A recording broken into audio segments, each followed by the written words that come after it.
Good morning friends. తల్లికి వందనం పథకం కింద విద్యార్థి యొక్క తల్లి అకౌంట్కి ఎన్పిసిఐ లింక్ అయ్యిందో లేదో ఎలా చెక్ చేసుకోవాలనేది ఈ షార్ట్ వీడియోలో చెప్తాను.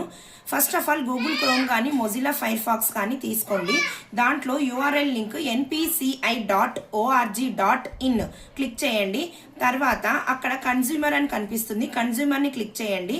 తర్వాత అక్కడ భారత్ ఆధార్ సీడింగ్ ఎనేబ్లర్ బేస్ అని కనపడుతుంది, అది క్లిక్ చేయండి. తర్వాత ఆధార్ మ్యాప్డ్ స్టేటస్ అని ఉంటుంది, అది క్లిక్ చేయండి. అక్కడ ఎంటర్ యువర్ ఆధార్ అని ఉంటుంది. తల్లి విద్యార్థి యొక్క తల్లి ఆధార్ నంబర్ని ఇక్కడ ఎంటర్ చేయండి. నెక్స్ట్ క్యాప్చా ఉంటుంది, క్యాప్చాని ఎంటర్ చేయండి. చెక్ స్టేటస్ క్లిక్ చేయండి. అప్పుడు మీకు ఎన్పిసిఐ లింక్ అయినటువంటి ఖాతా చూపిస్తుంది, బ్యాంక్ అకౌంట్ని చూపిస్తుంది. ఆ బ్యాంక్ అకౌంట్కు మాత్రమే తల్లికి వందనం స్కీమ్ కానీ ఏ స్కీమ్ అయినా డబ్బులు పడతాయి ఫ్రెండ్స్.